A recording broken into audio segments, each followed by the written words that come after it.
అనారోగ్య పరిస్థితులతో ఆర్థికంగా సతమతమవుతున్న నలుగురికి ముఖ్యమంత్రి సహాయ నిధి నుంచి ఆర్థిక సాయం అందించి తానున్నానని భరోసా కల్పించి మరోసారి మానవత్వం చాటుకున్నారు ముఖ్యమంత్రి నారా చంద్రబాబు నాయుడు.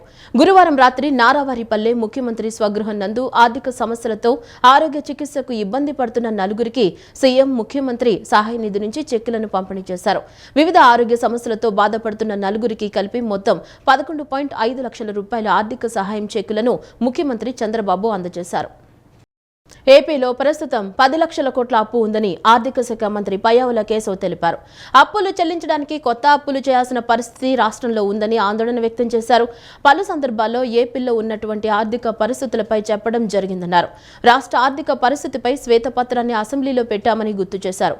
ఆ తర్వాత శాసనసభ, శాసన మండలిలోనూ చర్చించామని అన్నారు. రాష్ట్ర ఆర్థిక పరిస్థితి అతి దయనీయమైన పరిస్థితిలో ఉందన్నారు. రాష్ట్రంలో ఆర్థిక పరిస్థితి కుప్పకూలడానికి సిద్ధంగా ఉందని ఆర్థిక మంత్రి పయ్యావుల కేశవ్ చెప్పారు. బ్రాండ్ చంద్రబాబు పేరుతో రాష్ట్రాన్ని కాపాడుకోగలుగుతున్నామని చెప్పుకొచ్చారు.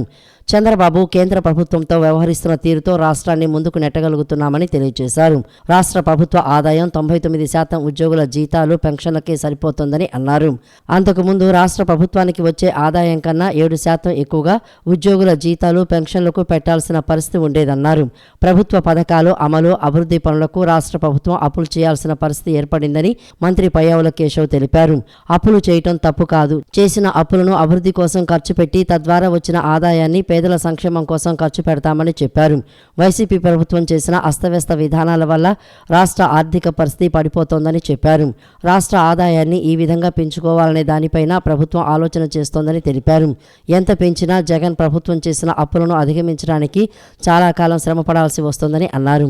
అప్పుల మీద వడ్డీని తీర్చడానికి అప్పులు చేయాల్సిన పరిస్థితి రాష్ట్రంలో ఏర్పడిందని అన్నారు.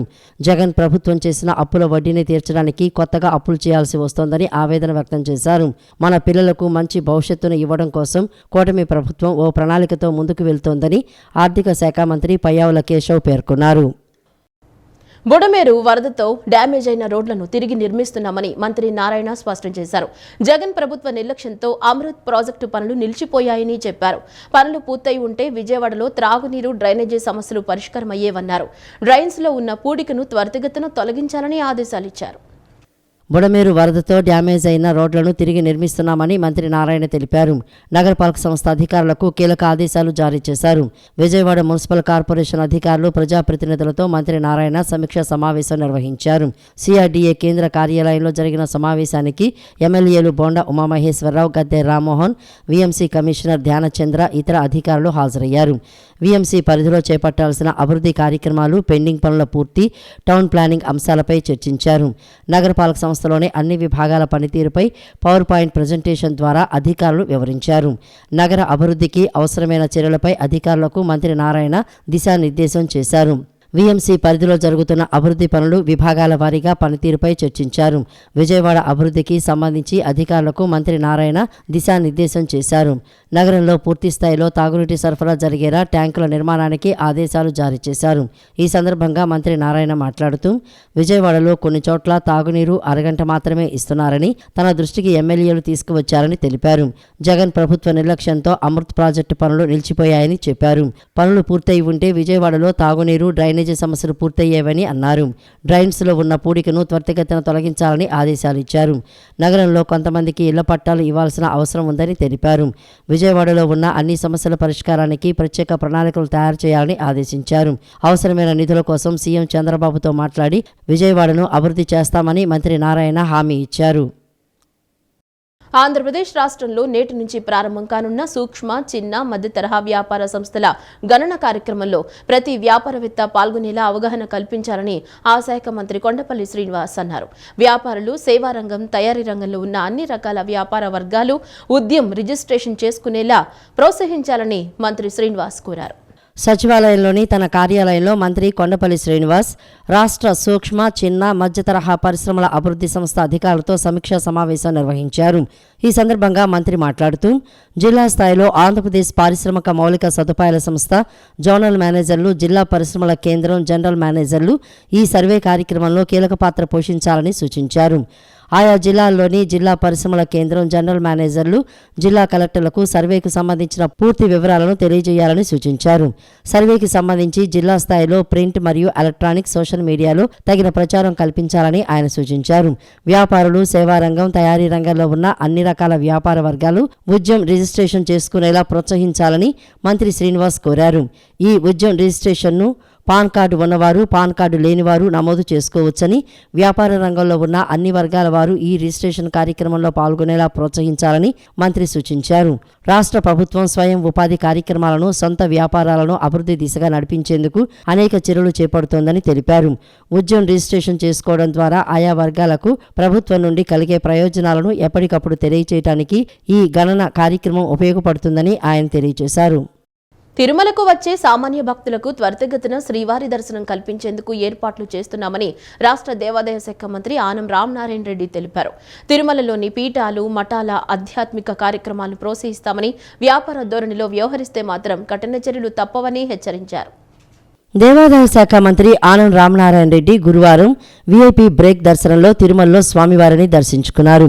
దర్శనం అనంతరం ఆలయం వెలుపల ఆనం మాట్లాడుతూ శ్రీవారి ప్రసాదాల్లో మార్పు వచ్చిందని, నాణ్యత బాగుందని భక్తులు తెలిపారని అన్నారు. గతంలో తిరుమలలో ఫిర్యాదు పుస్తకమే ఉండేది కాదని పేర్కొన్నారు. సామాన్య భక్తులకు మెరుగైన దర్శనం కల్పించడమే లక్ష్యంగా సీఎం చంద్రబాబు ఆకాంక్ష మేరకు ప్రభుత్వం, దేవాదాయ శాఖ, తిరుమల తిరుపతి దేవస్థానం పనిచేస్తోందని స్పష్టం చేశారు. భవిష్యత్తులో ప్రతి నెలా తిరుమలను సందర్శించి శ్రీవారి దర్శనం, ప్రసాదాలు, క్యూలైన్లు పరిశీలిస్తానని చెప్పారు. ధూప దీప నైవేద్యం కింద నెలకు 10,000 రూపాయలు చెల్లిస్తున్నామని, దరఖాస్తులు పరిశీలించి కొత్త ఆలయాలకు చెల్లిస్తామని వెల్లడించారు. తిరుమలలోని పీఠాలు, మఠాల ఆధ్యాత్మిక కార్యక్రమాలను ప్రోత్సహిస్తామని, వ్యాపార ధోరణిలో వ్యవహరిస్తే మాత్రం కఠిన చర్యలు తప్పవని హెచ్చరించారు. 4 మాసాలకే చాలా మార్పు ఉంది ఈ తిరుమలలో. నేను ఈ 4 మాసాల్లో దాదాపు 5 దఫాలు వచ్చి వెళ్ళాను. మొదటి దఫా వచ్చిన దానికి ఇప్పుడు వచ్చిన దానికి చాలా మార్పు ఉంది. భవిష్యత్తులో కూడా ప్రతి మాసం వచ్చి ఎప్పటికప్పుడు మెరుగుపడుతుందా లేదా, ఇంకా క్వాలిటీ, ఇంకా అన్ని రకాలుగా దర్శనాలు కానీ, క్యూ లైన్లు కానీ, వచ్చేటువంటి భక్తులకి ఏర్పాట్ల విషయంలో కానీ అన్నీ కూడా పరీక్షించడం జరుగుతుంది. ధూపదీప నైవేద్యాలు ఇప్పుడే గతంలోనే మొదలయ్యాయి, కానీ అవి 5,000 రూపాయలే 5,400 ఆలయాలకు ఇస్తూ వచ్చాం. ఇప్పుడు ఈ 5,000 రూపాయల ధూపదీప నైవేద్యాన్ని 10,000 రూపాయలకి చంద్రబాబు నాయుడు గారు ఎన్నికల ప్రణాళికలో పెట్టి వచ్చిన వెంటనే దాన్ని పూర్తి చేసి 10,000 రూపాయలని ధూపదీప నైవేద్యం కింద కొత్తగా ఇవ్వడానికి నిర్ణయించుకోవడం జరిగింది. అది ఇప్పటికే ఆదేశాలు ఇచ్చాం.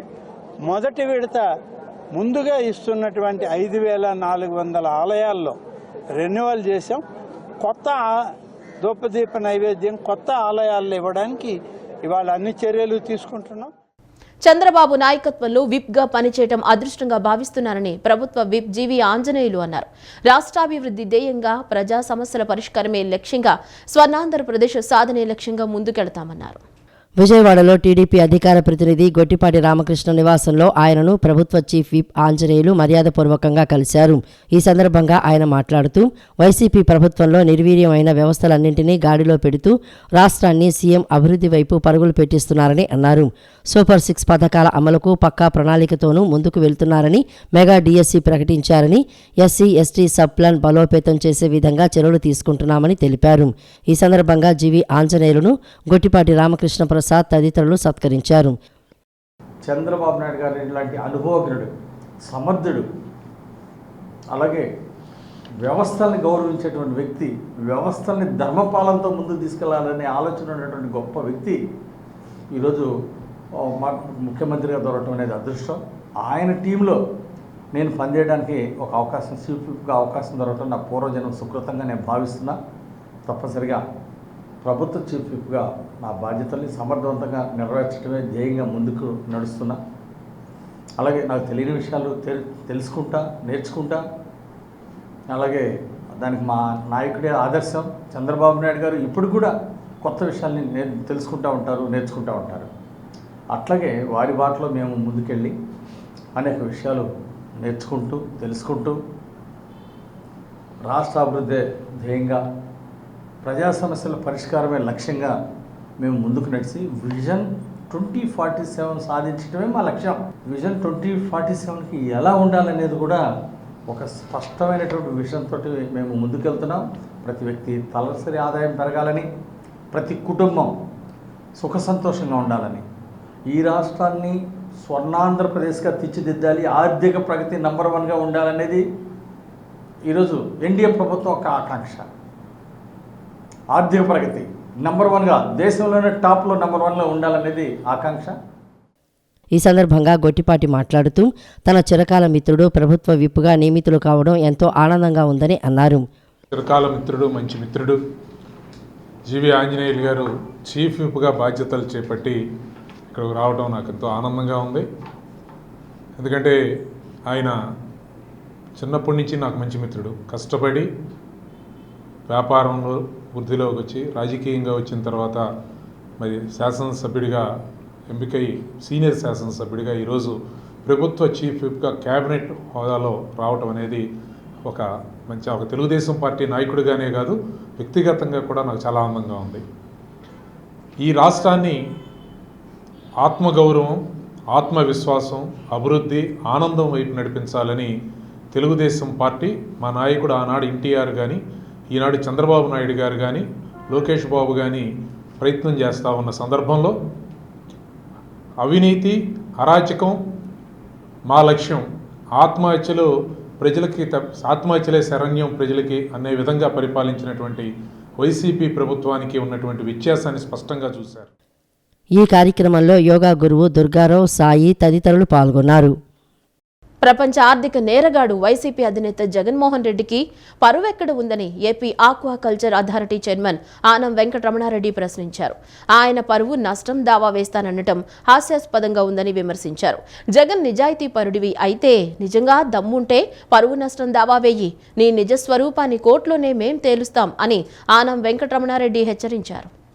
పరువు గురించి మాట్లాడే నైతిక హక్కు, అర్హత వైసీపీ అధినేత జగన్మోహన్ రెడ్డికి లేవని AP aquaculture authority chairman Anam Venkataramanareddy విమర్శించారు. రాష్ట్ర విద్యుత్ రంగాన్ని సర్వనాశనం చేసిన నువ్వు నన్ను సన్మానించండి అని కోరడం ఏంటి జగన్మోహన్ రెడ్డి అంటూ ప్రశ్నించారు. సోలార్ విద్యుత్ ధరలు రోజురోజుకి దిగజారిపోతుంటే నువ్వు మాత్రం యూనిట్ విద్యుత్ ధర ₹2.49 ఎందుకు ఒప్పందం కుదుర్చుకున్నారని ప్రశ్నించారు. సెకీ అనేది ఇతర రాష్ట్రాలకు ఎందుకు లేఖ రాయలేదని, ఎందుకు ఏపీ ప్రభుత్వానికే లేఖ రాసిందో చెప్పాలని డిమాండ్ చేశారు. ప్రపంచ ఆర్థిక నేరగాడివైన నీకు పరువెక్కడ ఉంది జగన్? నువ్వు పరువు నష్టం దావా వేస్తానడం హాస్యాస్పదమని అన్నారు. నీకు నిజంగా పరువు ఉంటే FBI మీద దావా వేసే దమ్ముందా అని సవాల్ విసిరారు. 90 రోజుల్లో డిస్కామ్స్తో PPA చేసుకోవాలని ఆ అగ్రిమెంట్ ఉంది 90 రోజుల్లో. కానీ 18 నెలలు దాటినా కూడా, జాగ్రత్తగా వినండి, 18 నెలలు దాటినా కూడా ఈ PPAలు డిస్కాములతో డిస్ట్రిబ్యూషన్కి చేసుకోలేదు. ఎందుకు చేసుకోలేదు? SCCI సెంట్రల్ గవర్నమెంట్ ఏజెన్సీ స్టేట్స్కి పవర్ కొనుక్కోండిరా నాయన, మేము 9000 మెగావాట్లు సోలార్ పవర్ మా దగ్గర ఉందిరా అబ్బయ్య, వచ్చి కొనుక్కోండిరా అంటే ఒక్క స్టేట్ గవర్నమెంట్ కూడా రాలేదు, ముందుకు రాలేదు కాదు, దండం పెడతాం, మాకు వద్దయ్యా మీ పవరు అన్నారు. తాడేపల్లిలో పొట్టబ్బాయ్, ఈ పొట్టబ్బాయిని పెట్టుకుంటే 9000 కాదురా, మనం ఇంకొక 50,000 మెగావాట్లు పెట్టినా వాడు కొనేస్తాడు, అవసరం ఉన్నా అవసరం లేకపోయినా కొనేస్తాడు, వాడి దగ్గరికి వెళతాంరా అని ఇక్కడికొచ్చారు. జగన్మోహన్ రెడ్డి ఎంత తెలివిగల్లోడో కూడా చెప్పారు ఈ డాక్యుమెంట్లో. అది నాకు ఇంకా గర్వంగా ఉంది. ఏంటంటే the bribe to Andhra Pradesh for power supply agreement which was slightly larger than the Odisha power supply agreement was greater than that paid to the Orissa government అన్నారు. అంటే ఒరిస్సా గవర్నమెంట్ అమాయకులు, వాళ్ళకి ఏం తెలియదురా, వాళ్ళకి వాడు సూట్ రావడం మా వాడు జగను వాళ్ళకన్నా 3 ఇంతలు తిన్నాడు రా అన్నాడు. అబ్దుల్ కలాం రెడ్డి రా, మా ఆఫీస్లోనే కూర్చో, ఈడే ప్రెస్ మీట్ పెట్టు, క్షమాపణ కోరు నాయనా, క్షమాపణ కోరు చంద్రబాబు నాయుడుకి. ఈరోజు ప్రెస్ మీట్ పెట్టి నువ్వు ప్రేమించే లవర్ బాయ్, నువ్వు ప్రేమించే అభిమానించే నాయకుడు, నువ్వు ప్రేమించిన గజి దొంగ జగన్మోహన్ రెడ్డి దొంగ, దోపిడీదారి, కాన్మ్యాన్ అని చెప్పి ఇక్కడనే ప్రెస్ మీట్ పెట్టిన ఆయన మీకు అన్ని విధాలుగా మేము సౌకర్యాలు ఇస్తామని కూడా మా కలాం రెడ్డి గారికి చెప్తున్నాం. పిల్లలు తినే తినుబండారాల నుంచి కూరల్లో వాడే మసాలా ప్యాకెట్ల వరకు అన్ని కాలం చెల్లిన వస్తువులే. ప్రజల ప్రాణాలతో చెలగాటమాడుతూ కాలం చెల్లినవి యథేచ్ఛగా విక్రయిస్తున్న నేపథ్యంలో సమాచారం అందుకున్న ఆహార భద్రతా అధికారులు విజయవాడలోని కిరాణా దుకాణంపై గురువారం దాడులు చేసి 10 లక్షల రూపాయల విలువైన సరుకును సీజ్ చేశారు. జిల్లా ఫుడ్ కంట్రోలర్ పూర్ణచంద్రరావు దుకాణ యజమానిపై కేసు నమోదు చేశారు. కొత్తపేట పోలీస్ స్టేషన్ సమీపంలో లాలిమా బార్ ఎదురుగా కిరాణా దుకాణాన్ని ఆంజనేయ వాగు జయరాం వీధికి చెందిన గుర్రం గోపాలకృష్ణ నిర్వహిస్తున్నారు. కొన్నాళ్లుగా నిర్దేశిత గడువు మీరిన వివిధ రకాల తినుబండారాలు, నిత్యావసరాలు తక్కువ ధరకు విక్రయిస్తున్నారు. ప్రజలు తక్కువ ధరకు కొంటున్నారు. కొన్ని ప్యాకెట్లపై గడువు తేదీని టిన్నర్, ఇతర లిక్విడ్తో తొలగించి మరీ విక్రయిస్తున్నట్లు గుర్తించారు. దుకాణానికి చెంతనే అన్నపూర్ణాదేవి నగరపాలక ఉన్నత పాఠశాల, కేవీఎన్ కళాశాల విద్యార్థులు ఇక్కడే ఎక్కువగా కొంటున్నట్లు తేలింది. రకరకాల కంపెనీల చాక్లెట్లు, బిస్కెట్లు, నెయ్యి, తేనె, పలు బ్రాండెడ్ మసాలా దినుసుల ప్యాకెట్లు, కూల్ డ్రింక్స్, స్ప్రేలు, క్లీనింగ్ లిక్విడ్స్, ఇతర వస్తువులు బహిరంగంగా విక్రయిస్తున్నారు. కాలం చెల్లినవి యథేచ్ఛగా విక్రయిస్తున్న నేపథ్యంలో సమాచారం అందుకున్న ఆహార భద్రతా అధికారులు గురువారం తనిఖీలు నిర్వహించారు. దుకాణ యజమానిపై చర్యలు తీసుకునేలా కేసు నమోదు చేసి జాయింట్ కలెక్టర్కు నివేదిక ఇవ్వనున్నట్లు జిల్లా ఫుడ్ కంట్రోలర్ పూర్ణచంద్రరావు తెలిపారు. ఇలా చేస్తున్న వ్యాపారులు కొందరు నగరంలో ఉన్నట్లు సమాచారం వచ్చిందని పూర్తి స్థాయిలో దాడులు నిర్వహిస్తామని వెల్లడించారు. ఈ దాడుల్లో gazette food inspector Ramesh Babu, సిబ్బంది తదితరులు పాల్గొన్నారు. విజయవాడ రూరల్ మండలం గూడవల్లి ప్రభుత్వ ఆయుర్వేద హాస్పిటల్ నందు అన్ని వ్యాధులు, దీర్ఘకాలిక జబ్బులకు ఉచితంగా వైద్యం చేసి నాణ్యమైన మందులు ఇస్తామని medical officer doctor Papineni Mallik తెలిపారు. బీపీ, షుగర్, డెంగ్యూ, మలేరియా, థైరాయిడ్తో పాటు అన్ని రకాల విష జ్వరాలు, ఆస్మా, ఆయాసం, బ్రాంకటైటిస్, తరచూ వచ్చే దగ్గు, జలుబు, మూత్రపిండాల్లో రాళ్లు, షుగర్ లేకపోయినా మాటిమాటికి యూరిన్కి వెళ్లటం, చర్మ వ్యాధులు, కీళ్ల నొప్పులు, కండరాల నొప్పులు, సయాటికా నొప్పి, జీర్ణకోశ వ్యాధులు, మొలలు, పైల్స్, ఫిస్టులా, లివర్ జబ్బులకు, మానసిక వ్యాధులు, పెరాలసిస్, చిన్నపిల్లలకు వచ్చే సమస్యలకు చక్కటి వైద్యం అందిస్తామని మల్లిక్ తెలిపారు. ఆడవారికి వచ్చు అన్ని రకాల సమస్యలకు ప్రత్యేకంగా మహిళా వైద్యురాలు వైద్యం అందిస్తారని పేర్కొన్నారు. ప్రతిరోజు అందుబాటులో ఉంటారని తెలిపారు. ఆదివారం మినహా ప్రతిరోజు ఉదయం 9 నుంచి సాయంత్రం 4 వరకు గూడవల్లి ఆయుర్వేద హాస్పిటల్ నందు వైద్యులు అందరూ అందుబాటులో ఉంటారని ప్రతి ఒక్కరూ సద్వినియోగం చేసుకోవాలని మెడికల్ ఆఫీసర్ డాక్టర్ మల్లిక్ పిలుపునిచ్చారు. అల్లోపతి అంటే ఇంగ్లీష్ వైద్యంలో ఏ జబ్బులకి అయితే ట్రీట్మెంట్ ఉందో ఆయుర్వేదిక్లో కూడా ప్రతి వ్యాధికి మందులు ఉన్నాయండి. కాకపోతే ఆ మనిషి యొక్క శరీర తత్వాన్ని బట్టి అది తగ్గటానికి టైం పడుతుంది. కొంతమందికి 10 రోజులు తగ్గుతుంది, కొంతమందికి 20 రోజులు తగ్గుతుంది. కాబట్టి ఎక్కువ కాలం వాడాల్సిన అవసరం ఉంటుంది. అలాగంటే ఎక్కువ కాలం అంటే సంవత్సరాలు కాదండి, కేవలం 1 నెల 2 నెలలు. పథ్యం అంటారు, భయంకరమైన కఠినమైన పథ్యం కూడా ఆయుర్వేదిక్. ఇప్పుడు నేటి తరంలో ఆయుర్వేదిక్లో అంత పథ్యం కూడా లేదండి. అదే ఇంకొక అపోహ కూడా ఉంది. ఆయుర్వేద వైద్యం, ఆయుర్వేదిక్ ట్రీట్మెంట్లో వేడి చేస్తుంది అనే ఒక భావన ఉందండి. అన్ని జబ్బులకి, అన్ని మందులకి వేడి చేయటం ఉండదండి. వేడి చేసే మందులు ఇస్తున్నప్పుడు ఆ వేడి చేయకుండా ఉండటానికి ఎలాంటి ప్రికాషన్స్ తీసుకోవాలో కూడా మేము వాళ్ళకి వివరించి చెప్తాం. కాబట్టి మీరు మా హాస్పిటల్ని ఒకసారి సందర్శించండి. మీ ప్రాబ్లమ్స్ ఏమున్నాయో నాకు చెప్పండి. బీపీ, షుగర్, చర్మ వ్యాధులకు కూడా అద్భుతమైన వైద్యం ఉందండి. బీపీకి, షుగర్కి కూడా వైద్యం ఉంది. ఈ వార్తలు ఇంతటితో సమాప్తం. నమస్కారం.